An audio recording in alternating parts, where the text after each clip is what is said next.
નમસ્કાર, હું છું મનોજ અગ્રાવત ને આપ જોઈ રહ્યા છો કેટીવી ન્યૂઝ ગુજરાતી।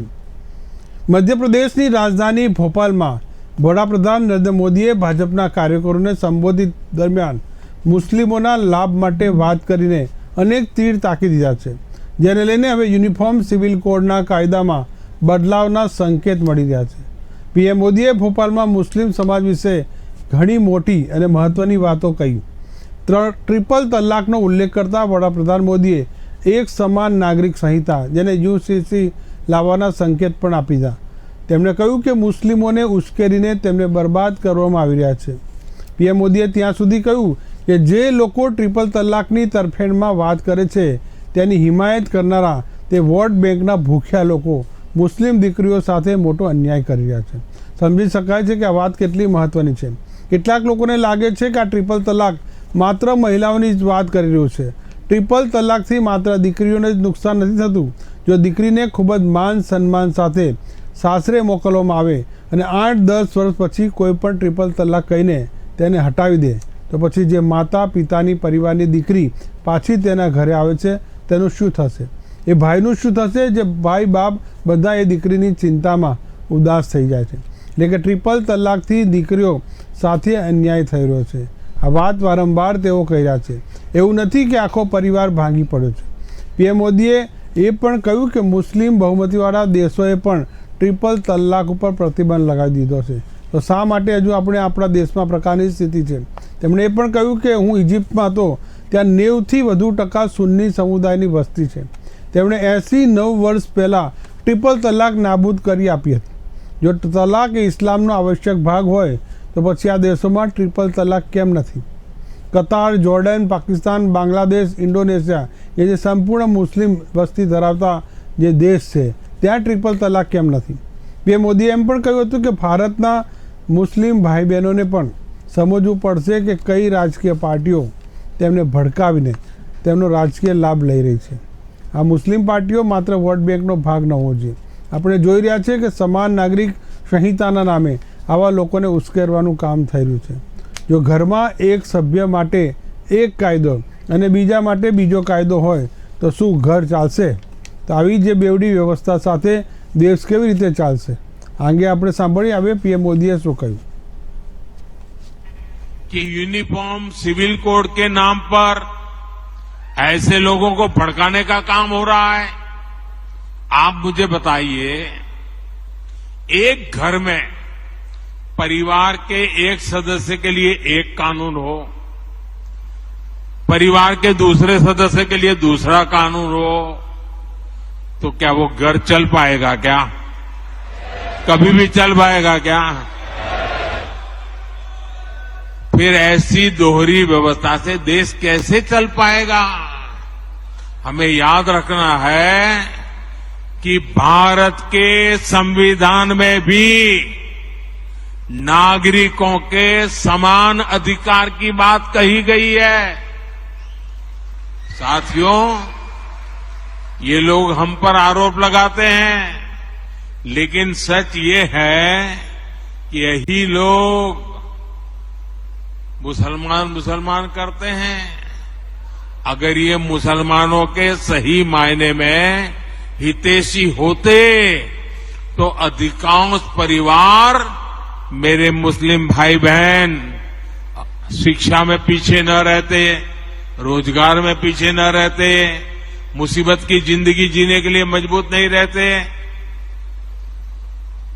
और सुप्रीम कोर्ट ने बार बार कहा है, सुप्रीम कोर्ट डंडा मारती है, कह रही है कॉमन सिविल कोड लाओ, लेकिन ये वोट बैंक के भूखे लोग,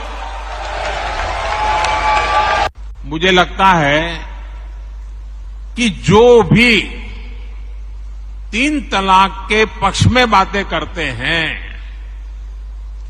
3 तलाक की वकालत करते हैं, ये वोट बैंक भूखे लोग मुस्लिम बेटियों के साथ बहुत बड़ा अन्याय कर रहे हैं।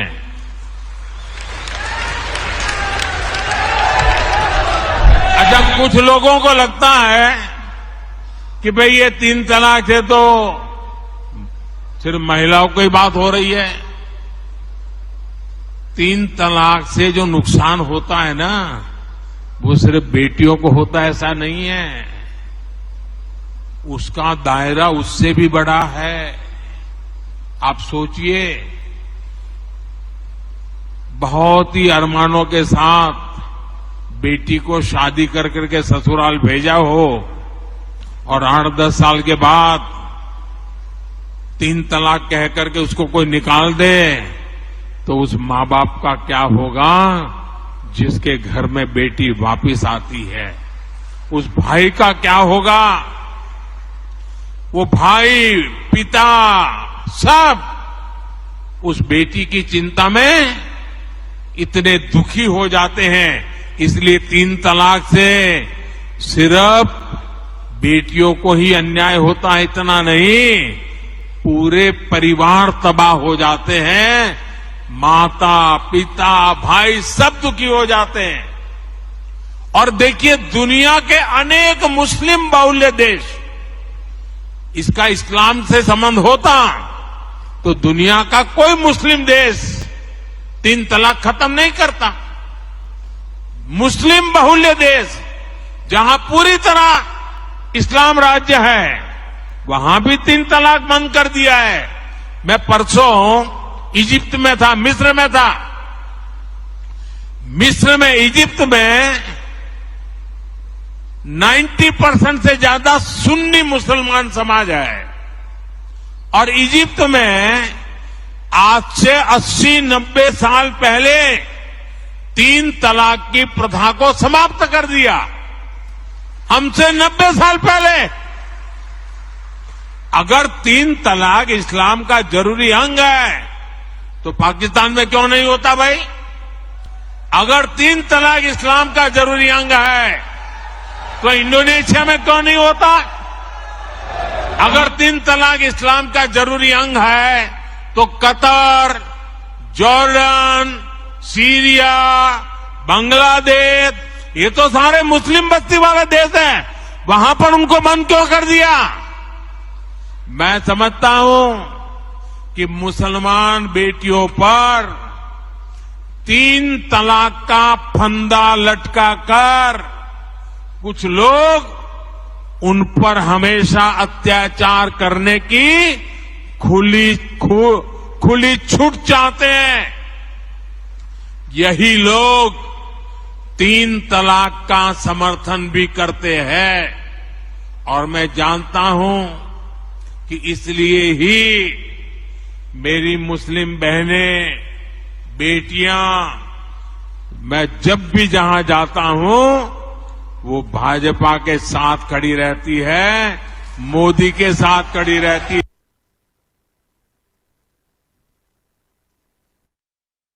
તો હતા પીએમ મોદી ભોપાલમાં જે જનમેદની તેમણે સંબોધી કાર્યક્રમ હતો મેરા બૂથ સબસે મજબૂત।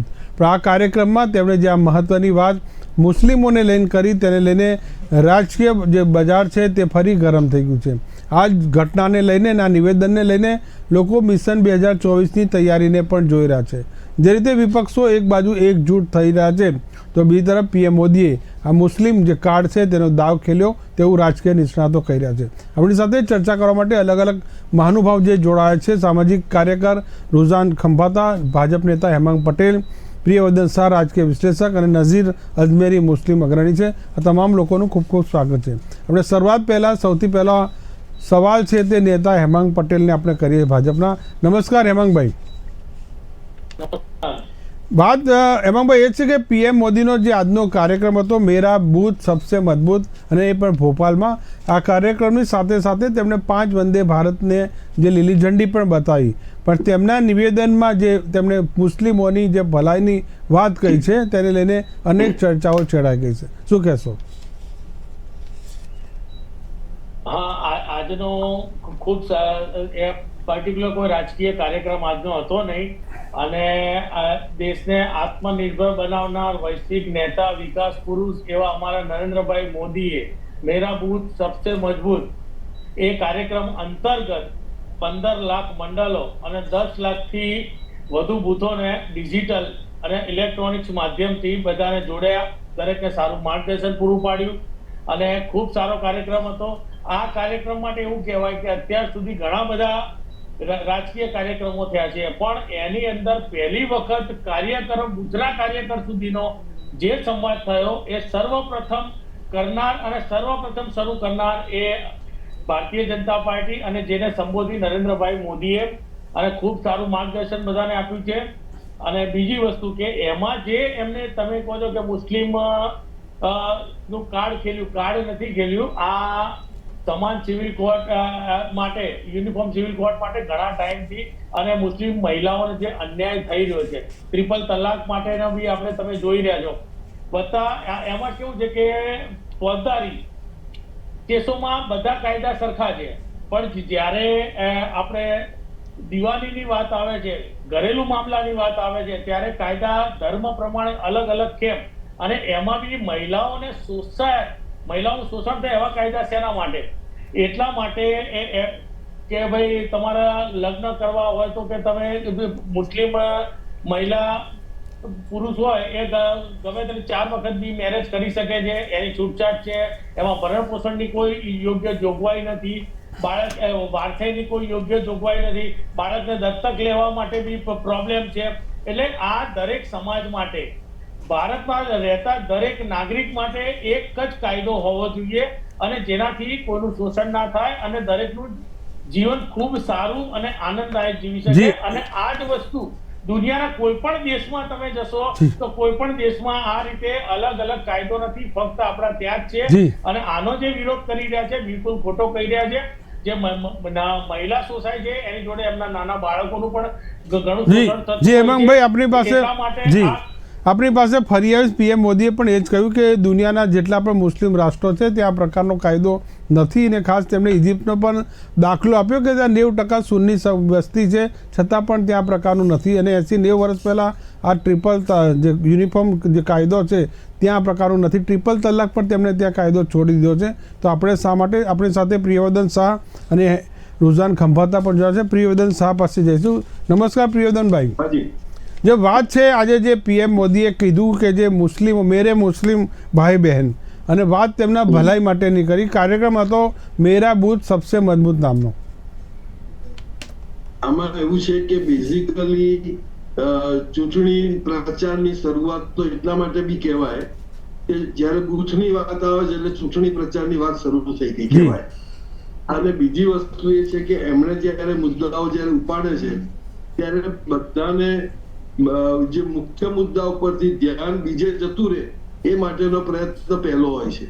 તમે આજે જુઓ કે દેશના મુખ્ય જે પ્રોબ્લેમ્સ છે એ મોંઘવારી છે, બેરોજગારી છે. હવે એની વાત તો હજી આવતી જ નથી. જ્યારે એ વાતો આવે છે ત્યારે બીજા નવી તબક્કાઓ, નવા મુદ્દાઓ આવી જાય છે. તો મોંઘવારી અને બેરોજગારીની વાત સમહાવ એવોઇડ થઈ રહી છે અથવા કરવામાં જ નથી આવતી. એટલે આ આખી એક મુદ્દાને પણ એક જરૂરી રીતે વિચારવાની જરૂર છે. વિપક્ષોની નબળાઈના કારણે અથવા વિપક્ષોમાં એકતા નહીં હોવાને કારણે પણ એક મોટો ફાયદો બીજેપીને મળી રહ્યો છે. હવે આ બાબતમાં એક ચોક્કસ વસ્તુ છે, સારી અને મજબૂત લોકશાહી માટે મજબૂત વિરોધ પક્ષ હોવો પણ જરૂરી છે. હવે એ આખી વાત જો વિરોધ પક્ષો ન સમજે અને વિરોધ પક્ષો જો પોતાની એકતા નહીં રાખે તો ચોક્કસપણે આ નવા વર્ષનું જે 2024નું જે આવશે ભવિષ્ય એ પણ કંઈક બીજેપીના ફેવરમાં આવશે. પણ અત્યારે એ વાત બાજુમાં મૂકીએ તો પણ એક મુખ્ય વસ્તુ એ છે કે અત્યારે જે રીતે જ્યાં પણ કંઈ પણ આવા ઉદ્ઘાટનો ને બધું થઈ જાય છે ત્યારે મુખ્ય વસ્તુ જે પહેલાથી જે કંઈ કરેલું છે એ બધાનો એક યા બીજી રીતે પ્રચારના માધ્યમનો મોટો ઉપયોગ થઈ રહ્યો છે. અને એના માટે બીજું આપણે પોઈન્ટ વિચારીએ તો અત્યારે જે એમણે વાત કરી કે ટ્રિપલ તલાકની, હવે આ વાત આમ જુઓ તો ઘણી જૂની થઈ ગઈ છે અને એના માટે હવે અત્યારે નવેસરથી વાતો કરવાનો કોઈ અર્થ બી નથી. એના બધા ઓલરેડી બધા ઓર્ડરો પણ થઈ ગયા છે, કોર્ટમાં કેસ ચાલી ગયા છે, લોકોએ સ્વીકારી પણ લીધું છે. એટલે આ મુદ્દાને હવે કઈ ઉખેડવાની કે એવી જરૂર નથી. જે થઈ ગયું છે થઈ ગયું છે. અને યુનિફોર્મ સિવિલ કોડની જે વાત છે એ એકચ્યુઅલી એ પણ વાત ઘણા વખતથી ચર્ચામાં છે. એ યુનિફોર્મ સિવિલ કોડ તો 2014માં ભાજપ જ્યારે ચૂંટણી લડ્યો તે વખતે પણ એ મુદ્દો તો હતો જ કે ભાઈ યુનિફોર્મ સિવિલ કોડ અમે લાવવાના છીએ. 1989 પણ વાત કરી હતી. 1989 ની ચૂંટણીમાં પણ તેમનો આ મુદ્દો હતો. આ તો વર્ષોથી એમના મુદ્દાઓ આવે છે. હવે આ જો મુદ્દાઓ આવતા હોય તો એને અત્યારે નવેસરથી મૂકવાની વાત અને નવેસરથી ચર્ચામાં લાવીને બીજા બધા મુદ્દાઓને ભૂલાઈ દેવાની વાત છે ને, એ બધી કદાચ એમની માસ્ટરી પણ હશે અને કદાચ એમનો પ્રોપેગન્ડાનો એક ભાગ પણ હશે. એટલે એવું એક ચોક્કસ કારણ થાય છે કે દેશના મુખ્ય મુદ્દાઓ ધ્યાનમાં લેવાની જરૂર છે અને એના માટે ચૂંટણીના મતદારોને ધ્યાનમાં રાખીને પણ એ કામ જો વધારે સારું થઈ શકે તો મને એમ લાગે દેશના માટે પણ એક મોટો ઉપકાર કર્યો ગણાશે. જી પ્રિયધનભાઈ, આપણી પાસે ફરી આવીશ. આપણી સાથે રુઝાન ખંભાતા પણ જોડાયા છે. તેમની પાસે જઈએ. નમસ્કાર રુઝાનબેન. જી, વાત આજે જે પીએમ મોદી સાહેબે જે ભોપાલના સંબોધનમાં જે કરી, કાર્યક્રમ અગાઉ પણ એ જ કહો કે કાર્યક્રમ હતો ભારતીય જનતા પાર્ટીનો મેરા બૂથ મેરા સબસે મજબૂત, પણ વાત છે તેમણે સીધી મુસ્લિમોની કરી અને તેમાં પણ ડિટેલમાં કે શા માટે મુસ્લિમોનું આ પ્રકારનું જે ઉદારીકરણ ના કરવું જોઈએ. ટ્રિપલ તલાકનો તેમણે દાખલો આપ્યો, ઇજિપ્તનો આપ્યો, અલગ અલગ દેશોનો આપ્યો. વાત તેમણે મૂળમાં ફરીથી એ જ કરી કે મેરે મુસ્લિમ ભાઈ બહેન. તો આ શું મિશન 2024ના શ્રી ગણેશ કહી શકાય ચૂંટણી પહેલાના? અગર મોદી સાહેબ બોલે એટલે આપણે બધા ધ્યાન આપવું જ પડે અને બોલે એટલે આખી એની પાછળ મોટી રિસર્ચ થયો કે ક્યારે શું બોલવાનું. એટલે ઓબ્વિયસલી એમને જે બોલ્યું છે એના પર હું એક પોઈન્ટ લઈશ, પણ એ પહેલા એક ઇમ્પોર્ટન્ટ પોઈન્ટ આપી દઉં કે સુપ્રીમ કોર્ટે 1985 ટુ 1995 2015 ને 2017 એમાં ડાયરેક્ટ કર્યું છે પાર્લિયામેન્ટને, સુપ્રીમ કોર્ટ એ વખતે કે તમે યુસીસી કોડ યુનિફોર્મ સિવિલ કોડના લોઝ ઇનેક્ટ કરો. આ અગેન 1985 થી વાત કરું છું, એવું નથી કે આજે કર્યું છે. 2017 માં બી કર્યું હતું, 2015 માં બી કર્યું હતું. એટલે મને જૂનું તો યાદ નથી, પણ ભાજપની 2014 પછીની જે ગવર્મેન્ટ છે એમાં 2015 ને 17 માં ભાજપ આવી ગયું છે. એટલે એ લોકો એ વખતે 2 વખત કહ્યું છે કે ભાઈ તમે લોઝ ઇનેક્ટ કરો. કારણ કે તમને એ કહી દઉં કે એ લોકોએ પહેલા બી આ કીધું છે પણ અનફોર્ચ્યુનેટ થયા નથી. પણ જ્યારે તમે ટ્રિપલ તલાકમાં જશો તો Supreme Court had put it foot down. હું ફરી રિપીટ કરું છું, એનીબડી કેન ચેલેન્જ મી, કે સુપ્રીમ કોર્ટે પાર્લિયામેન્ટ એટલે ગવર્મેન્ટ, આપણે આમની ગવર્મેન્ટ હતી એનડીએની ગવર્મેન્ટને કહ્યું કે હવે તમારે આ લો કરવા પડશે, ના તો અમે કરશું, આટલા દિવસમાં કરવા પડશે. ડેટ આપી દીધું, ટાર્ગેટ આપી દીધું, લિમિટ આપી દીધું, હવે તમે આ નહીં કરશો તો અમે કરશું. એટલે પછી ગવર્મેન્ટે કરવું પડ્યું. એટલે જે આ લોકો જશ ખાય છે, ખોટો જશ, કારણ કે એ લોકોને નહોતું કરવું, કારણ કે જ્યાં સુધી મામલો ઉબલતો રહે ત્યાં સુધી આ લોકોનું વોટ બેંક જ ચાલે. પણ હવે એ લોકો એ મામલાને ઉલટું કરીને પોતાના ફાયદામાં લે છે. એટલે આજે જે મોદી સાહેબે કહ્યું ટ્રિપલ તલાક, મારે સેલ્યુટ છે કે ચલો કોઈ બી રીઝન ના લીધે અલ્ટિમેટલી મારી બહેનોને તો ફાયદો થયો ને, ભલે એમનું પોલિટિકલ રોટલા શેકાઈ ગયા પણ મારી બહેનોને ફાયદો થયો ઇમ્પોર્ટન્ટ છે. એટલે ટ્રિપલ તલાક ઇઝ વેરી વેરી ગુડ. અને શું કહેવાય, એને એમાં જેટલા બી જે બી લોસ છે એના માટે એ બહુ જ સારા છે. બીજો પોઈન્ટ, હવે ત્રીજો ઇમ્પોર્ટન્ટ પોઈન્ટ આપી દઉં, કારણ કે અત્યારે આજ લોકો બધા જે હરખાય છે ને, જે બધા કે ખાલી બધાને આખું ડાયવર્ટ શું છે એવું કહેવા માંગે છે કે યુસીસી થી મુસ્લિમોને શું કે નુકસાન થશે. હું કહું છું યુસીસી થી સૌથી વધારે જે નુકસાન અગર એ ડિપેન્ડ છે તો નુકસાન એટલું થશે કે આપણું જે આજ સુધીનું કોન્સ્ટિટ્યુશન હતું, જે આજ સુધી આપણે માનતા આપણે જે મનાવવા માંગીએ છીએ એ નહીં મનાય, એ લોકોને નુકસાન થશે.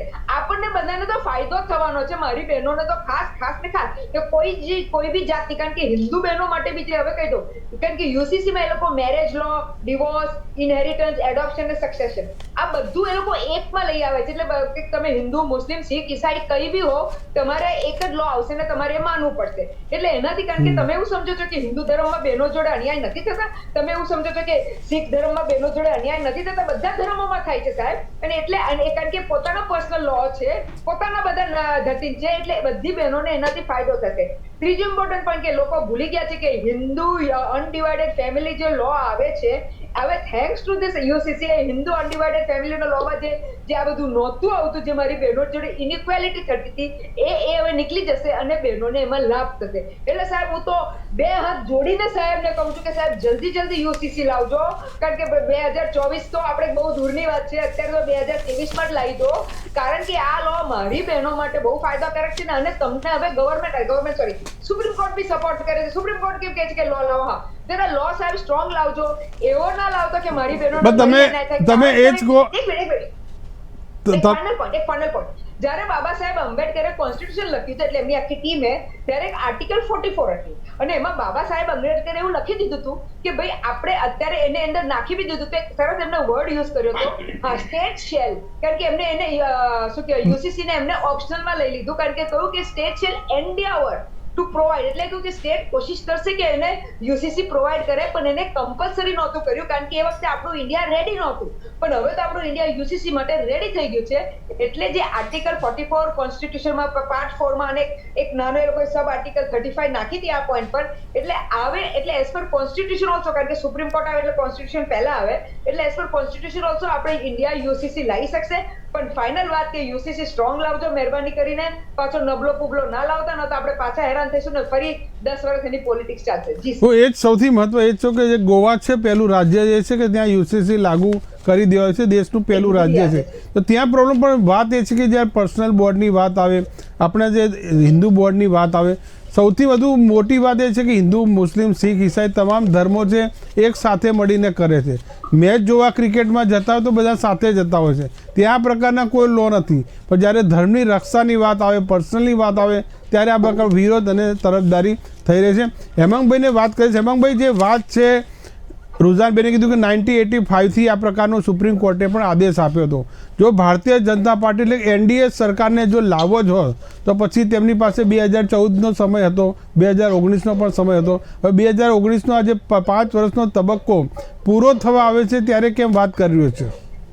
સર 15 ને 17 માં બી કહ્યું હતું સર, 2015 ને 17 માં બી સુપ્રીમ કોર્ટે પાછું કહ્યું વિપક્ષો સંસદ છોડીને આ મુદ્દે બહાર નીકળી જાય છે, વિપક્ષો આનો મેક્સિમમ મિસયુઝ કરે છે અને આ વખતે જે કહેવામાં આવે છે કે ભાઈ પહેલી વસ્તુ કે મેનિફેસ્ટોમાં અંદર આ વખતે જેમ અમારે બેને કીધું, રુઝાનબેન કહી રહ્યા કે ખૂબ આનંદ થયો, આજે યુનિફોર્મ સિવિલ કોડ આ વખતના કોઈ પણ હિસાબે મેનિફેસ્ટોની અંદર એને વ્યવસ્થિત રીતે લખવામાં આવશે, સંપૂર્ણપણે બેનની ઈચ્છા પ્રમાણે પૂર્ણ થશે એ મને પૂરો વિશ્વાસ છે અને બહુમતી, સારી બહુમતીથી સારી સરકાર ભારતીય જનતા પાર્ટીની બનવાની જ છે.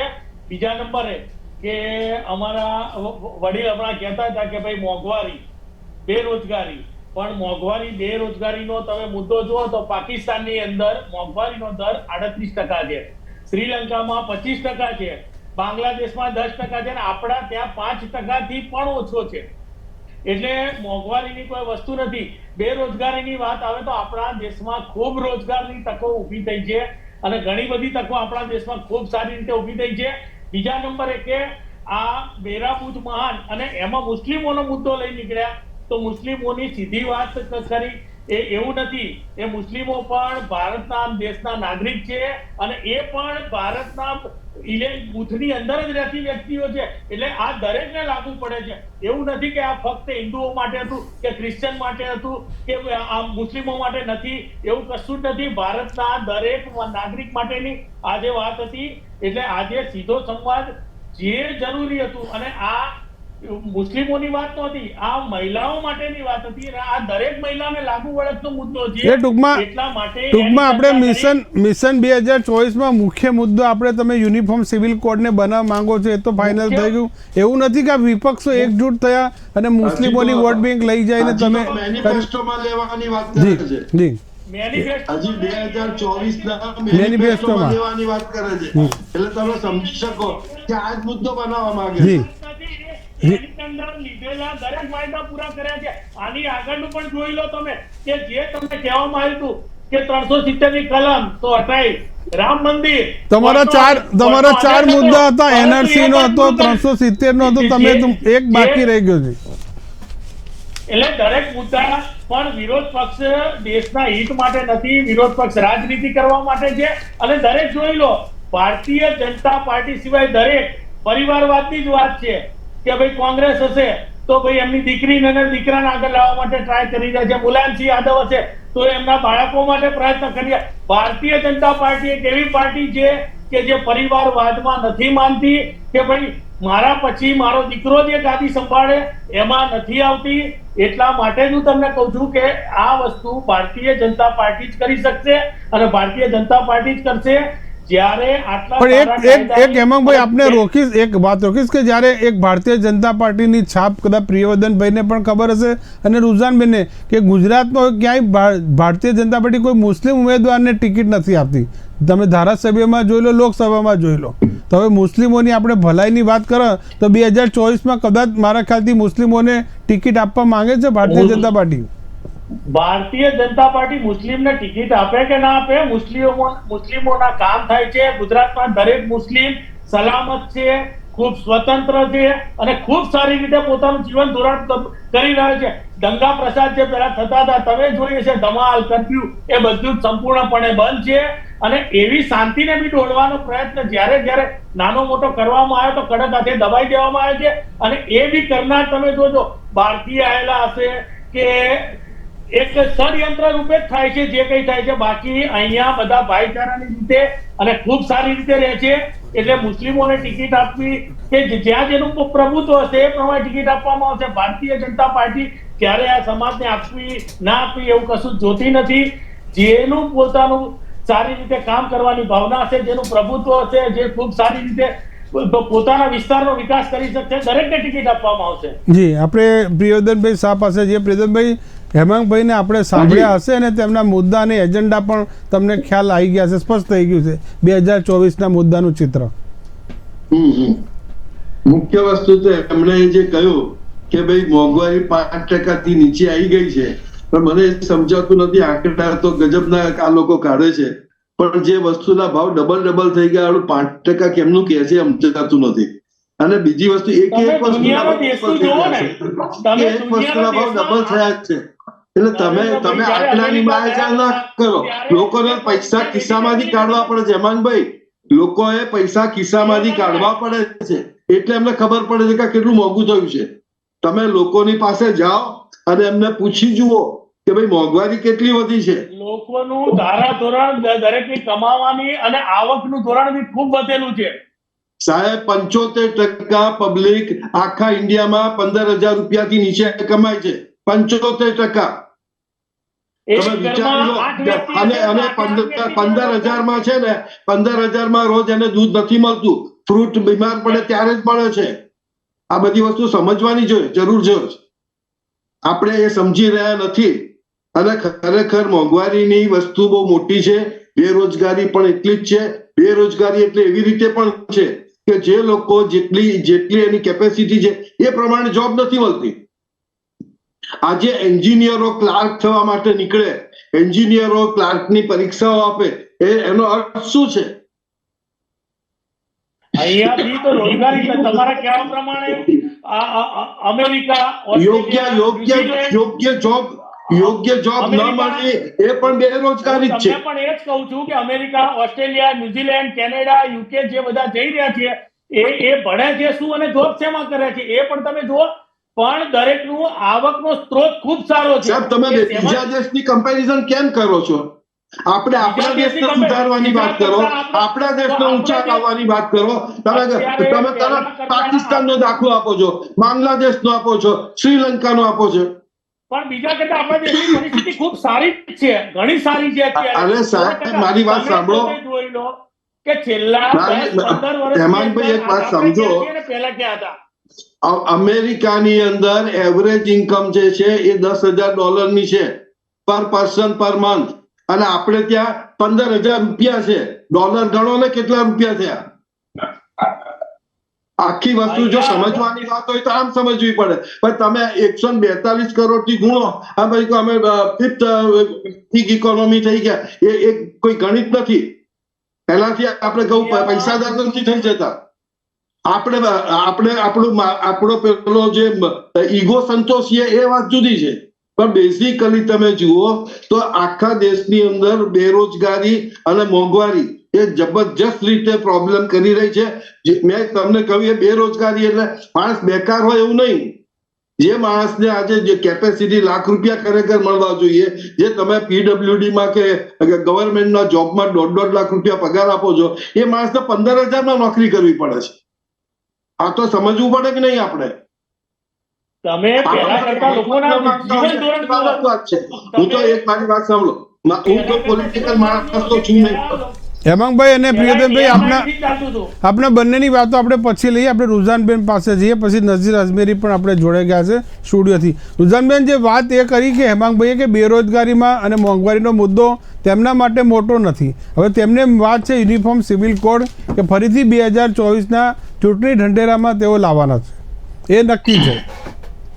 લાવવાના છે ને, આવી ગયેલ જ છે અમારી જોડે. આ મુદ્દો છે જ અને 100% એને કડક રીતે અમલમાં લઈશું. જી. અને સાહેબ હું તો તો દિલથી 1900 ઈચ્છું છું કે જલ્દી કરજો. હું તો વર્ષોથી ઈચ્છું છું. હવે coming back to ji Hemangbhai, seriously મને તો બધી ડિબેટમાં તો કહીશ કે યુસીસી જલ્દી આવવું જોઈએ. જી. હું તો કહેતી હતી. ઓકે, હવે ઇમ્પોર્ટન્ટ વાત છે કે અત્યારે હવે સાહેબે જે ઇન્ફ્લેશન, થેન્ક યુ સર, તમે થોડો મને ટાઈમ આપ્યો તો મેં ડેટા કાઢી લીધો.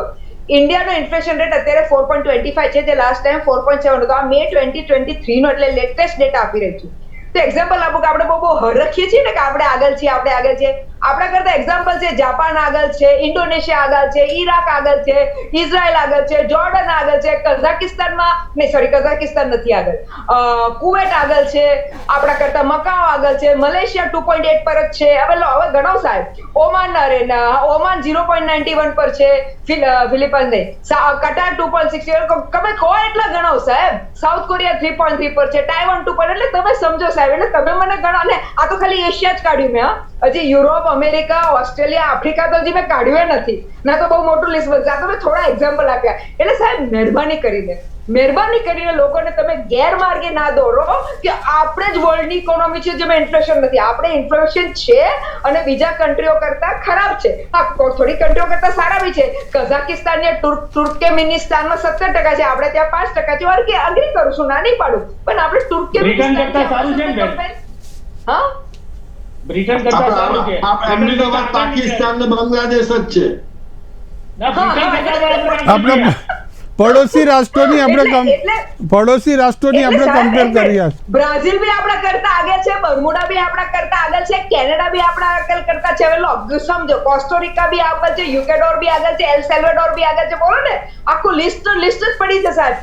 પ્યુર્ટો રિકો બી આગળ છે, સારું નામ નહીં સમજ્યું ને. યુનાઇટેડ સ્ટેટ્સ બી આગળ છે, 4 નંબર પર છે. અરે 4% એનું જીડીપી છે, અરે શું કે ઇન્ફ્લેશન રેટ છે. એટલે સાહેબ ચલો યુએસ સાથે આપણે ઘડી કમ્પેર કરીએ તો 4 પર છે. એટલે હું શું કહું છું સર, કે લેટ અસ નોટ મિસગાઈડ. અત્યારે ઇન્ફ્લેશનની ટોપિક નથી, પણ લેટ અસ પોઈન્ટ અત્યારે એ છે કે સાહેબ તમે મિસગાઈડ ના કરો. પહેલો પોઈન્ટ સર, બેરોજગારીમાં હું તમને બહુ જ ક્લિયર કરવા માંગુ છું સાહેબ. તમે સમજી લેજો કે આપણે ત્યાં બેરોજગારી એટલે છે કારણ કે આપણો જે ગ્રોથ છે, અમીરો અમીર થઈ રહ્યા છે અને ગરીબો ગરીબ થઈ રહ્યા છે. કારણ કે આપણો ગ્રોથ ઇન્ડસ્ટ્રીયલાઇઝ ગ્રોથ છે. ઇન્ડસ્ટ્રીયલાઇઝ એટલે શું કે હવે મશીનો કામ કરે છે, જેમ ફોરેનમાં કામ કરે છે. આ માની લો કે આપણી જે સર્વિસ ઇકોનોમી હતી, હવે ધીરે ધીરે જઈને મેન્યુફેક્ચરિંગ ઇકોનોમી છે. એ સારી વાત છે, પણ અનફોર્ચ્યુનેટલી મેન્યુફેક્ચરિંગ ઇકોનોમીમાં સર અત્યારે મશીન જેટલું, એક મશીન 10 જણનું કામ કરી લેશે, 12 જણનું કામ કરી લેશે. તો લોકોને મશીનમાં ઇન્વેસ્ટ કરવાનું સસ્તું પડશે, કારણ કે અત્યારે લોન્સ ને બી સારું રીતે મોટી કંપનીઓ વધારે મોટી થઈ રહી છે, કારણ કે એ લોકોને ગવર્મેન્ટથી જે લોન ને બધું બેંક્સથી જે લોન મળે છે બહુ સારી રીતે મળે છે. જે મારા જેવા નાના ઉદ્યોગપતિઓ તમને એટલું જલ્દી લોન ના મળે, અને એટલા માટે અમે એવા મોટા મશીનમાં ઇન્વેસ્ટ ના કરી શકીએ, કારણ કે અમારી પાસે એટલો ઓર્ડર બી ના હોય. એટલે તમે સમજો, આખી જે સાયકલ છે, વિશિયસ સાયકલ છે. મારા જેવા નાના એમએસએમઈસ મરી રહી છે, કારણ કે અમને પૈસાની તોડતા થાય છે, અને અમે એટલું અમે નાના એટલે અમને ઓર્ડર બી ના મળે. ઓર્ડર મળે તો અમે એને પૂરા ના કરીએ, કારણ કે અમારી પાસે પૈસા ના હોય. એટલે અને અમે જે હેન્ડવાળું કામ કરતા હોય, જે મેન્યુફેક્ચરિંગ યુનિટો મોટા મશીનથી કામ કરતા, એનાથી સારું એ લોકો કરી શકે. એટલે તમે સમજો, એમએસએમઈ મરી રહી છે, અને એમએસએમઈ જેટલી મરે છે એટલા લોકોના ઉદ્યોગો જાય છે. એટલે તમને ખબર હોય તો કોવિડ પછી ઘણા લોકોએ પોતાના ધંધા પાણી બંધ કરીને ખાખરાના થેપલાના ધંધા ચાલુ કરી દીધા હતા, કારણ કે ખબર હતી કે એટલીસ્ટ ખાખરાના થેપલા તો અમારાથી વેચાશે ને. એમાં લકીલી મોટી બ્રેન્ડો, અત્યારે એવી મોટી બ્રેન્ડો નથી આવી કે ખાખરાના થેપલા બનાવવા માટે. એટલે પોઈન્ટ અત્યારે છે કે લેટ્સ આપણા દિલ પર હાથ મૂકીને સાહેબ કહીએ કે જોબ્સના તોતા છે ખરા. હા, તમે એમ કહેશો ગુજરાતમાં ઓછા તોતા છે, એ બી અગ્રી કરું છું, કારણ કે આપણા ગુજરાતનું બધાનું માઇન્ડસેટ છે કે આપણે બિઝનેસનું માઇન્ડસેટ છે, આપણે કપડાની દુકાન છે, આપણું ટ્રેડિંગનું માઇન્ડસેટ છે, આપણે એ માઇન્ડસેટથી બેઠા છીએ. પણ અન્ય જે બીજા આપણા ગુજરાતીઓ છે એ બધા ફોરેન જવા બેઠા છે. તમે જોજો ગુજરાતી કેટલા ફોરેન જાય છે, ભલે ત્યાં કપડા શું વાસણ ધોશે ને ભલે જ કરશે, પણ એ લોકોનો ફોરેન જવાનો શોખ છે. પણ એટલે it is except one thing sir, કે there is a job employment ઓછું છે, પણ હા ગુજરાતમાં એટલું ઓછું નથી બીજા સ્ટેટ સામે. જી સર. જી, આપણી સાથે નઝીર અજમેરી પણ જોડાય છે, મુસ્લિમ અગ્રણી, સામાજિક અગ્રણી. જે વાત આપણે કરી રહ્યા છીએ આજે, પીએમ મોદી સાહેબે જે ભોપાલમાં જે સંબોધન કર્યું, અને ખાસ કરીને મુસ્લિમોના જે બહેનોની દીકરીઓની ચિંતા કરી કે ટ્રિપલ તલાકનો જે કાયદાથી બીજા દેશમાં શું છે ને આપણે ત્યાં શું પરિસ્થિતિ છે. અને વાત છે કે યુનિફોર્મ સિવિલ કોડ હવે લાવવાના જે સંકેત છે, શું કહેશો કે યુનિફોર્મ સિવિલ કોડ છે તે આપણા સમાજના હિતમાં જ? છેલ્લા ઘણા સમયથી મોદી સાહેબ, એમનો પક્ષ, એમની સરકાર સમાન યુનિફોર્મ કોડ લાવવાની વાત કરે છે, ટ્રિપલ તલાક લાવવાની વાત કરે છે. અમુક કહે છે કે ભાઈ અમે શરૂઆત કરી દીધી છે, પણ એની અંદર જે સમાન સિવિલ કોડ માટે હું તમને એ રીતની જાણ કરીશ કે ભાઈ આ જે બધા કાયદાઓ જે છે મુસ્લિમોની અંદર કુરાન શરીફ જે હોય છે તેની અંદર તમામ મુદ્દાઓ અત્યારે જે નવા કાયદાઓ બતાવી રહ્યા છે ભાઈ તો શરૂઆતથી બતાવી દીધેલા છે. સમાન સિવિલ કોડની અંદર એવું બતાવવામાં આવે છે કે ભાઈ દરેકને ભાઈ સરખો હિસ્સો મળવો જોઈએ. આ તો કુરાન શરીફની અંદર બતાવ્યું છે કે મુસ્લિમ બાળક હોય, દીકરો હોય કે દીકરી હોય, એને એક સરખો ભાગ જ આપવો જોઈએ, એક સરખો હિસ્સો જ આપવો જોઈએ એને. એટલે અત્યારે એને નવા નામથી રજૂઆત કરી રહ્યા છે, અલગ વસ્તુ છે. નહીં, પણ લગ્નમાં વાત કરીએ, ડાયવોર્સની વાત કરીએ, વારસાની સંપત્તિની વાત કરીએ તો શું હિન્દુ મુસ્લિમમાં સરખા લો છે? ના, લગ્નની જે વાત કરવામાં આવે છે, જે ટ્રિપલ તલાકની જે વાત કરવામાં આવે છે, તો એક સાથે 3 તલાક કહી દે એ રીતનું નથી હતું. એની અંદર 3 મહિના માટે એક મહિનાના અંતરે કહેવામાં આવે છે. 1 મહિના પહેલા કહ્યા બાદ જો બીજા મહિનામાં કહેવાનું હતું, મીલવાય જો પતિ પત્ની વચ્ચે સંબંધ થઈ જતો હોય, સમાધાન થઈ જતું હોય તો પછી આગળ વધવાની જરૂર નથી હોતી. પછી બીજા મહિને, પછી ત્રીજા મહિને, પણ જ્યારે 3 મહિનાના અંતે એવું લાગે કે ભાઈ હવે બંને પક્ષકારો વચ્ચે કોઈ મનમેળ થાય એવો નથી, તો ભાઈ આગળ જતા મુશ્કેલી પડે. એના કરતાં 3 મહિનાના સમયગાળાની અંદર દરેક પ્રકારની વિચારણા મળી રહેતી હોય છે. અને એની અંદર જે ઇદ્દત મેહરની રકમ જે બધું કે આપવાનું હોય છે, સ્ત્રી બીજા ઠેકાણે લગ્ન ન કરે ત્યાં સુધી પણ એને આપવાનું હોય છે. અને લગ્ન બાદ પણ બીજા ઠેકાણે લગ્ન ના થાય ત્યાં સુધી એના મિલકતનો હક વગેરે આપવાનું હોય છે. એટલે આ સમાન નાગરિકતા સંહિતા જે ભારતીય જનતા પાર્ટીનો ફરીથી 2024માં એજન્ડા છે, 1989માં પણ હતો, બાદમાં હતો ને 2014માં પણ હતો, તો શું આ કાયદો આવવો જોઈએ? તમે માનો છો કે તમારા સમાજને ફાયદો થશે? એની અંદર સમાજનો કોઈ ફાયદો થવાનો નથી કે કોઈ નુકસાન થવાનું નથી. જે પ્રમાણે કાયદો જે છે એને થોડુંક અલગ નામ અને અલગ રૂપ આપેલું છે. જી, બાકી કાયદામાં બીજું કોઈ નવીનતા હું જોતો નથી. તો વિરોધ કોણ કરી રહ્યું છે? યુસીસીનો જે વિરોધ કરી રહ્યા છે, જે લોકોને ખીચડી પકાવી છે, રાજકારણ પકાવવું છે, રાજકારણ ગરમાવું છે કે રાજકારણની ખીચડી પકાવી છે, એ લોકો વિરોધ કરી રહેલા છે. પણ એક વાત એ છે કે જે સમાધિતા જે આપણે કોડની જે વાત કરીએ છીએ, તો એક છે કે તમારા જે ધાર્મિક જે તે હુકમો છે, ધાર્મિક જે આપણી ભાવના છે, તે આ કોડ આવવાથી ખતમ થઈ જશે એવું માનો છો? ના, હું તો બંનેમાં 50-50 માનું છું કે એનાથી કોઈ ધાર્મિક ભાવના જે અમુક જે છે એ ખતમ થવાની કોઈ શક્યતા રહેલી નથી. કારણ કે જે પ્રમાણે કહે છે કે ભાઈ ટ્રિપલ તલાક ગુનો છે, હું પણ માનું છું કે ઓન ધ સ્પોટ 3 તલાક કહી જાય તો ખરેખર ગુનો હોવો જોઈએ. કે માણસ ગુસ્સામાં આવીને પણ પતિને છૂટી કરી દે એ ના થવું જોઈએ. એટલે કે જે 3 તલાક વચ્ચે જે સમય પીરિયડ આપેલો 3 કલાકનો, જો કુરાન શરીફ વાંચો, સમજો તો પછી સરખું જ દેખાશે. તમને એવું લાગે કે ઓન ધ સ્પોટ 3 તલાક આપી દો તમે. પણ અગાઉ રજબીર સાહેબ, દિલ્હી હાઈકોર્ટ છે, સુપ્રીમ હાઈકોર્ટ પણ વારંવાર કહી ચૂકી છે કે જલ્દી તમે આ કોડ લાગુ પડો, કારણ કે જ્યારે કોર્ટ જજમેન્ટ આવે, કોર્ટ સમક્ષ અલગ અલગ કેસ, ચાહે હિન્દુ હોય, મુસ્લિમ હોય, શીખ હોય, ઈસાઈ, અલગ અલગ પર્સનલ બોર્ડના જે કેસ આવતા હોય ત્યારે કોર્ટને પણ એક મુશ્કેલ પડતી હોય છે આ પ્રકારના જજમેન્ટ આપવામાં. કોર્ટને મુશ્કેલી જે સમયે પડતી હોય કે મોટાભાગે જેટલા પણ કેસો કોર્ટ સમક્ષ આવેલા છે, હાઈકોર્ટ હોય, સુપ્રીમ કોર્ટ હોય, કે લોકલ કોર્ટ હોય, કે જિલ્લા કોર્ટ હોય, કે ફેમિલી કોર્ટ હોય, આજે પણ પ્રશ્નો જ્યારે પણ આવેલા છે એ જે ઓન ધ સ્પોટ ગુસ્સામાં કે સમજી વિચારીને ઓન ધ સ્પોટ 3 વખત 3 શબ્દ તલાકના કહી દે છે. અને જે તલાક આપે છે અને એની અંદરથી જે મુશ્કેલીઓ બધા, એની અંદર જે નવા પ્રશ્નો બધા છે એના અનુસંધાનની અંદર જ મતલબ આગળ કેસ ચાલતા હોય છે બધા. બાકી જે હું વન સેકન્ડ ફરીથી તમને કહેવા માંગુ છું કે 1 મહિના અંતરે 3 મહિના સુધી જેમાં તલાક આપ્યા છે એમાં ક્યારે કોઈ મતભેદ થયેલો નથી, કે ક્યારે કોઈ નુકસાન થતું નથી, કે એની અંદર કોઈ કોન્ટ્રોવર્સી ઊભી થતી નથી, કે કોર્ટની અંદર કોઈ કોન્ટ્રોવર્સી ઊભી થાય. વર્ષો પહેલા એક શાહબાનોનો જો કેસ આવ્યો હતો જે સમગ્ર આપણા દેશમાં સૌથી મહત્વનો અને કોર્ટ માટે મહત્વ, હાઈકોર્ટમાં જીત્યા, સુપ્રીમ કોર્ટમાં જીત્યા, છતાં પણ તેમને પોતાનો હક નથી મળ્યો. આજનો એક મોટો અપવાદ છે. એને કોર્ટની અંદરથી જે હુકમ કર્યો એ હુકમનું પાલન કરવા માટે એક્ઝિક્યુશન દાખલ કરવું પડે અને અંદર જે કંઈ લીગલી કાર્યવાહી છે કાયદેસર કરવાની હોય એ કરવી જોઈએ એની અંદર.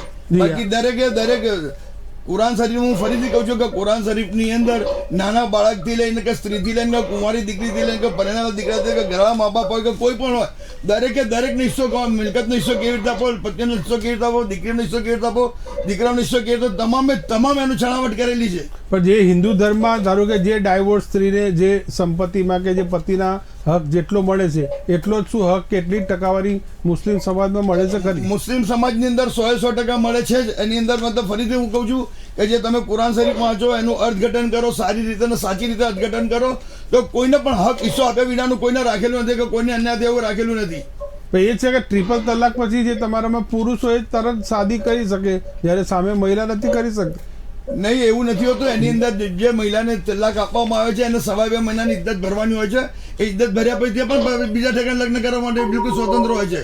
એની અંદર એવું નથી હોતું કે ભાઈ સ્ત્રી બીજા ઠેકાણે લગ્ન નથી કરી. તલાક મેળવવા સ્ત્રી પણ બીજા ઠેકાણે લગ્ન કરી શકતી હોય છે. એટલે તમે એક દેશ એક કાયદામાં માનો છો નજીર સાહેબ? હા, હું એક દેશ એક કાયદા હું તો માનું જ છું, પણ સાથે સાથે જે ધર્મની અંદર જે આદેશ આપેલો છે એ જો દેશના કાયદાની અંદર એનું પાલન થતું હોય તો કરવું જોઈએ. પણ કલમ 44માં લખ્યું છે તમામ એક જ તમામ ધર્મો માટે એક જ કાયદો હોવો જોઈએ. એ કલમ 44 અંદર લખેલું છે, પણ દરેક ધર્મની અંદર બાઇબલની અંદર અલગ આપેલું છે, કુરાન શરીફની અંદર આપેલું, ગીતાની અંદર અલગ આપેલું, પણ દરેક વસ્તુનો એક સાર તો એક જ જતો હોય છે. તો તમે કાયદા ક્ષેત્રે જોડાયો છો એટલે તમને ખ્યાલ છે શું આ પોસિબલ છે ખરું આખા ભારતને એક જ તાંતણે બાંધવો ને એક જ લોમાં બાંધવો? એ તો હવે ભવિષ્યમાં બતાવશે કે કાયદાનો કેવી રીતે ઉપયોગ થાય છે, કાયદાનું અર્થઘટન કેવી રીતે કરવામાં આવે છે અને એનું પાલન કેવી રીતે કરવામાં આવે છે. એ પ્રમાણે મતલબ આ કાયદો જે કલમ 44 પ્રમાણે લાવે છે તે સફળ થશે કે તે આવનારો વખત બતાવશે. 1951માં પણ નજીર સર આ જ વસ્તુ જ્યારે ડૉક્ટર બાબા સાહેબ આંબેડકર અને આપણા પૂર્વ પીએમ જવાહરલાલ નહેરુ હતા ત્યારે પણ આ જ વસ્તુ આવી હતી ને તેઓ પોતે જ્યારે આ કાયદો પસાર કરવા ગયા ત્યારે પણ વિરોધ થયો હતો. અને બાદમાં આપણે જે હિન્દુ જે સરકારે અલગ અલગ હિન્દુ લોના અલગ અલગ 4 ડિવાઇડેડ કર્યા અલગ અલગ નામે. જી, જ્યારે બાબા સાહેબ આંબેડકરે જ્યારે કાયદાની રચના કરી, બંધારણની રચના કરી, દરેક ધર્મનો ઊંડાણપૂર્વક એમનો અભ્યાસ કર્યો હતો. અને તે અભ્યાસ કર્યા બાદ જ તેઓ અલગ અલગ લો બધા લાવેલા હતા. પારસી લો, ખ્રિસ્તી લો, મોમેડન લો, હિન્દુ લો, દરેક પ્રમાણે કાયદાનું બહુ ઝીણવટભરી રીતે એમને વાંચ્યું હતું, કુરાન સાહેબનું પઠન કર્યું હતું, એના અર્થ સમજ્યા હતા અને ત્યારબાદ મતલબ આ કાયદાનો અમલમાં લાવવામાં આવેલો હતો. જો આજે આ કાયદાને લઈને અલગ અલગ જે રિએક્શન પણ આપણે આવે, જેમ પીએમ મોદીએ જે સંબોધન કર્યું ટ્રિપલ તલાકને લઈને કે અન્ય મુસ્લિમ દેશો છે જ્યાં મુસ્લિમોની બહુમતીવાળા રાષ્ટ્ર છે ત્યાં પણ ટ્રિપલ તલાકના કાયદા ક્યારના ખતમ થઈ ગયા છે ને આપણે હવે ખતમ કર્યા. આજે મુસ્લિમ લો પર્સનલ બોર્ડના એક મેમ્બર છે તેમણે પણ આ અંગે નિવેદન આપ્યું. આપણે સાંભળીએ આજે તેમણે શું કહ્યું.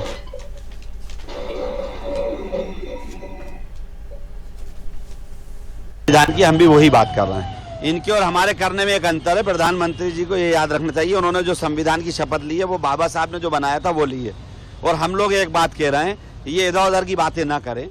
जो संविधान बाबा साहब ने दिया था, देश का हर वर्ग वही संविधान पे सहमति जताता है और जताता रहेगा और संविधान को बर्बाद और चेंज नहीं होने देगा. आपने 3 तलाक का कानून बना लिया, क्या फर्क पड़ गया? देश में क्या हो गया? 3 तलाक की जो आपने बात करी थी, मुस्लिम महिलाओं को चीख के उन महिलाओं के साथ आज क्या हो रहा है, उनको कौन सा रिलीफ मिल गया, जरा वो बता दें. તો આપણે સાંભળ્યું આરીફ મુફ્તીને જે કહી રહ્યા છે કે ટ્રિપલ તલાકનો જે કાયદો જે સરકારે રિમૂવ કર્યો, દૂર કર્યા બાદ પણ શું એના ફાયદા નથી મળી રહ્યા તેવું તેમનો સંકેત હતો. અજમેરી સાહેબ. જી, હું મસૂદ સાહેબે જે વાત કરી એના સાથે 50-50 હું સંમત થઉં છું કે ભાઈ હકીકત વસ્તુ છે કે જે આ કાયદો લાવવાથી દેશનો કયો વિકાસ થઈ ગયો? દેશના વિકાસ માટે આ કોઈ જરૂરી પગલું નહોતું. દેશના વિકાસ માટે જેમ મોદી સાહેબે એમ્સની સ્થાપના કરી, બુલેટ ટ્રેનની સ્થાપના કરી, મેટ્રો ચાલુ કરી, બીજા બધા ઘણા બધા કાયદાઓ લાવ્યા જેની અંદર કે જેના બિઝનેસની અંદર એની અંદર લોનો ઇઝીલી મળવા માંડી, ખેડૂતોને ઇઝીલી લોન મળી. આ બધી વસ્તુઓ જે કરી રહ્યા છે એનાથી આપણે માનીએ કે દેશનો વિકાસ થશે, સમાજનો વિકાસ થશે, માણસનો વિકાસ થશે. બાકી આ ટ્રિપલ તલાકનો કાયદો લાવવાથી દેશનો શું વિકાસ થઈ ગયો તો હું પણ પૂછી રહ્યો છું. દેશના કરતા મુસ્લિમ સમાજને કોઈ ફાયદો છે? દીકરીઓ બહેનોને ફાયદો થયો ખરો આ ટ્રિપલ તલાક દૂર કરવાથી? ટ્રિપલ તલાક દૂર કરવાથી મુસ્લિમ બહેનોને ફાયદો તે રીતનો થાય છે કે દરેક સમાજની અંદર, દરેક વર્ગની અંદર, કોર્ટની અંદર તો કોર્ટ મેટર તો થતી જ હોય છે. કોર્ટની અંદર જે પહેલા મેટરો થતી હતી એની અંદર પહેલા ઇઝીલી જે ટ્રિપલ તલાક આપી દેતા હતા અને ત્યારબાદ ઘણા વર્ષો સુધી જે એમને કોર્ટના ધક્કાઓ ખાવા પડતા હતા એના બદલે અત્યારે થોડુંક જલ્દી નિરાકરણ એનું આવી રહ્યું છે. એટલે ફરક તમે દેખાય. આપણી સાથે રુઝાન ખંભાતા પણ જોડાય છે. જી રુઝાન બેન, જે રીતે અજમેરી સાહેબને પણ આપણે જે મેં સમજ્યું એટલે મેં હતું કે સર આ બંને સાહેબોને શરમ આવી જોઈએ. જી શરમ આવી જોઈએ કે એ લોકો આવું બોલી રહ્યા છે. એ લોકોને ખાલી પૈસા જ ગણાય છે કે ભાઈ મેટ્રો કરી અને વિકાસ કહેવાય. અહીંયા ઇન્ક્લુઝિવ ગ્રોથ, ઇન્ક્લુઝિવ ઇન્ડેક્સ, ગરીબો ગરીબ થઈ રહ્યા છે, પૈસા નથી, એ લોકોને ખબર નથી પડતી. મારી બહેનો જોડે અન્યાય થતો હતો. પેલો હસબન્ડ મન ફાવે તલાક તલાક તલાક પિક્ચરની જેમ કહી દેતો હતો, એને અડધી રાતે ઘરની બહાર કાઢી મૂકતો હતો. એવા આપણી પાસે હજારો કેસ છે ને એટલે ગવર્મેન્ટ એટલે સુપ્રીમ કોર્ટે કહ્યું કે ભાઈ આનો લો બનાવો. અને આ લોકોને શરમ નથી આવતી કે આ લોકો આવી વાત કરી કે શું ફાયદો થયો? શરમ આવી જોઈએ કે આ લોકો આપણા દેશની બહેનો માટે નહીં ને ખાલી પૈસા માટે કામ કરે છે ને ખાલી એ લોકો માટે વિકાસ એટલે પૈસા છે. વિકાસ એટલે ખાલી મની નથી. It is not just monetary gain, it is also social and શું કહેવાય emotional gains is very much required. એટલે આ લોકોને એ સોરી બટ મને ગુસ્સો આવે છે કે આ લોકો આવું બોલે છે એટલે મેં કહું શરમ આવી જોઈએ. બીજો વાત કે થેન્ક્સ ટુ ટ્રિપલ તલાક હું ફરી એટલી 10 વાર કહીશ. હા ભલે હાથડીઓ આ લોકોની ઓછી થઈ ગઈ હશે લોયરોની, પણ જે સમાજના ભાઈ હતા એમનું જે પેલું પાવર બતાવતા હતા બધી બહેનોને દબાવીને ઓછો થઈ ગયો છે એટલે એ લોકોને ના ગમ્યું. કારણ કે આજની તારીખમાં બહેનો હકથી પોતાનો હક માંગે છે ને જે પેલો હસબન્ડ જે ટ્રિપલ તલાક કરે છે એ બંધ કરાવે છે. એટલે સાહેબ ટ્રિપલ તલાકથી મારી બહેનોને બહુ જ ફાયદો થયો છે અને એટલે મહેરબાની કરીને આ લોકોને મારે ફરી રિક્વેસ્ટ કરી છે કે તમારું આ જે માઇન્ડમાં જે કચરો છે કાઢો અને મારી બહેનોને ફાયદો છે તે લોકો જોડે તમે એક્સેપ્ટ કરો. રુઝાનબેન, તમને પણ શરમ આવી જાય કે તમે બીજા બધા પક્ષોની તમે આગેવાની કરી ને તમે મુસ્લિમ સમાજને તમે બદનામ કરી રહ્યા છો. તમને શરમ આવી જોઈએ. એક વખત ને 3 વખત કહ્યું તમને શરમ આવી જોઈએ. એટલે તમે રુઝાનબેનના તમારી કોઈ બી રિવાઇન્ડ કરશે તો એ લોકોને ખબર પડશે મને તમારી કોઈ ડિગ્રીની જરૂર નથી. મારે પણ તમારી કોઈ ડિગ્રીની જરૂર નથી બેન, કે તમારી કોઈ જરૂર નથી અમારે પણ. બોલી લેવા દો. હા એટલે સર શરમ તમારે કે તમારા માટે બહેનોનો ફાયદો નથી, પૈસા તમારો ફાયદો છે. મે બી તમે કહું ને કે કદાચ તમે હવે I don't know lawyer sir બોલ્યા નહીં, આપણે વ્યક્તિગત ના રુઝાનબેન વ્યક્તિગત ના જઈએ, આપણે મૂળ મુદ્દાને આપણે વળગી રહીએ કે જી એ મુસ્લિમ લો પર્સનલ બોર્ડના મેમ્બર હતા. એમનાથી બીજું કોઈ મારાથી એક્સપેક્ટ બી ના થાય. ચલાવો વાંધો નહીં. ઓલ ઇન્ડિયા મુસ્લિમ બોર્ડના તેઓ મેમ્બર. શું કહેશો નજીર સર, તમે તેનાથી સંમત છો? લો બોર્ડના જે મેમ્બરે કીધું કે બાબા સાહેબ બાબા સાહેબ આંબેડકરે જે કહ્યું તે બાબા સાહેબ આંબેડકર જે કાયદો બનાવ્યો હતો સમજી વિચારીને ઘણો બધો અભ્યાસ કર્યો હતો ને અભ્યાસ કર્યા બાદ એમને મતલબ આ બધું બંધારણ કર્યું હતું. અને તેમ છતાં પણ હું કહું છું કે ભાઈ 50-50 બે બાજુનું રહે. ભાઈ બહેનોના ફાયદાની સામે જે પુરુષ જે હોય છે પતિ હોય એને તકલીફ પડતી એનું પણ તમારે ધ્યાન રાખવાનું હોય. એકલી બહેનોનો ફાયદો નથી બેન, ભાઈનો પણ ફાયદો જોવાનો હોય છે. અને મારી વકીલાત તેના પર નથી ચાલતી બેન, મારી વકીલાત તેના પર નથી ચાલતી. બહેનોનું શોષણ થઈ રહ્યું છે. કેટલું બધું બહેનોનું શોષણ થઈ રહ્યું છે. તમે કોર્ટની અંદર જઈને તમે જુઓ કે કેટલા ખોટા કેસો થાય છે, કેટલા ખોટા કેસો થાય છે. તમે કોર્ટની અંદર જઈને જુઓ, તમે કોર્ટની અંદર જઈને જુઓ કેટલા ખોટા કેસો થાય છે. એમાં કોમન સેન્સ પ્રમાણે વાંચજો. કોમન સેન્સ પ્રમાણે થોડું કોશિશ કે અંબેડકર સાહેબે બી એ વખતે કહ્યું હતું, એમને તો લખી દીધું છે કોન્સ્ટિટ્યુશનમાં, પણ એમને આ ઓપ્શનલ કરી દીધું કે ભાઈ આ ઓપ્શનલ કરે કારણ કે અત્યારે ઇન્ડિયા એ વખતે તૈયાર નહોતું. ઓબ્વિયસલી વખતે ઇન્ડિયા એક પિન બી નહોતું બનાવતું એટલે એમને કોઈ તૈયાર નહોતું. હવે ઇન્ડિયા તૈયાર છે.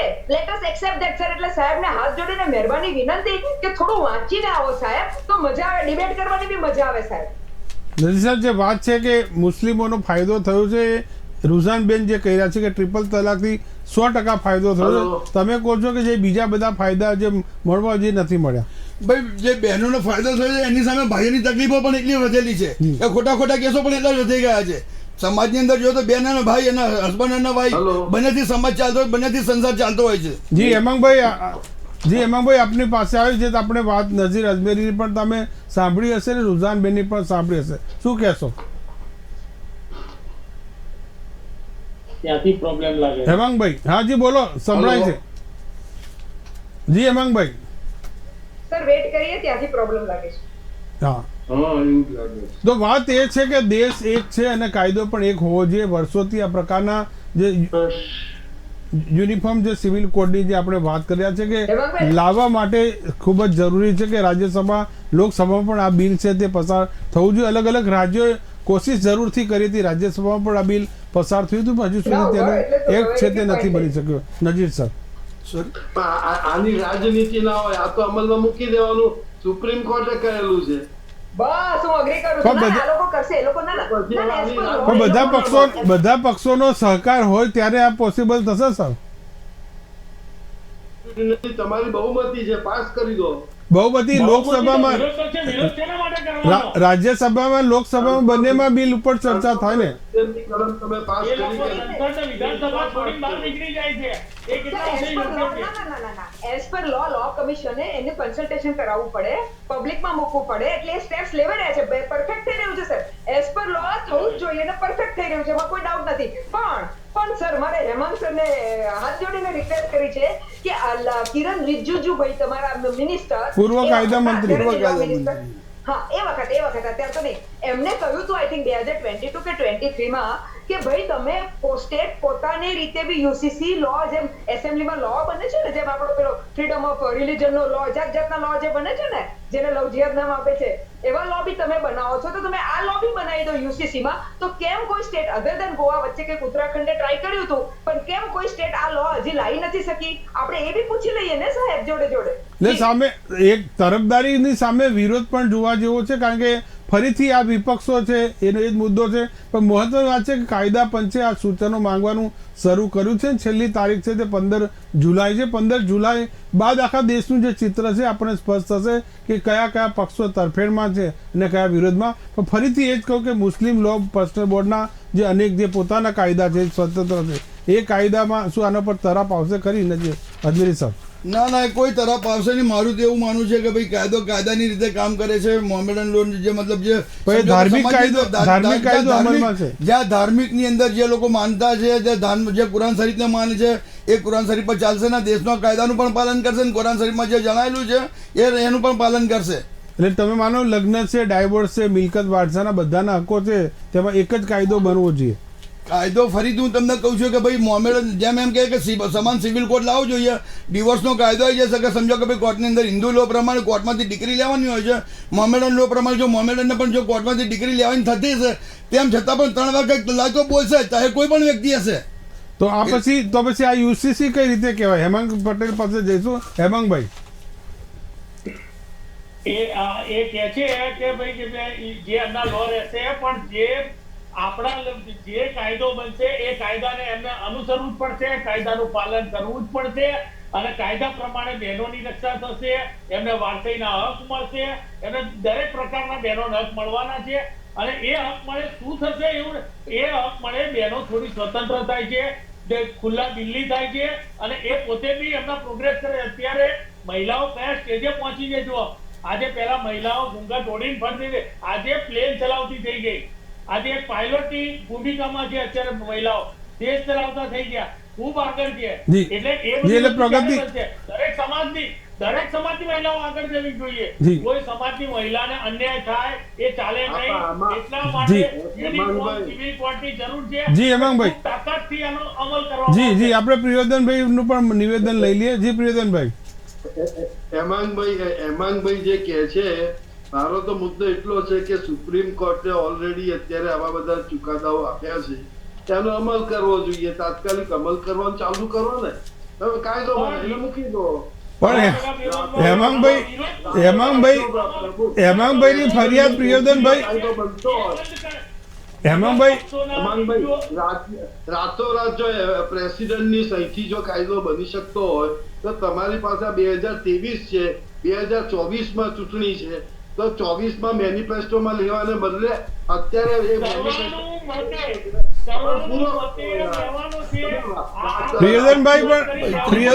કાયદો અમલમાં આવી ગયો છે. ટ્રિપલ તલાક બોલનારાને એફઆઈઆર નોંધાતી થઈ ગઈ છે. પ્રિયોદનભાઈ, આપણે હેમાંગભાઈની વાત ખૂબ જ સૂચક છે કે જ્યારે આવી દેશ હિતની વાતો હોય ત્યારે વિપક્ષો બહાર નીકળી જાય છે સંસદ છોડીને. એટલે આ પ્રકારનો કાયદો બનવાનો નથી કે બની શકતો નથી. રુઝાનબેન, છેલ્લો પ્રશ્ન આપને. એમને એટલે આના માટે હું એમ કહેવા માંગુ છું કે જો ગોવાની અંદર એનો કાયદો થઈ શકતો હોય તો ભાજપના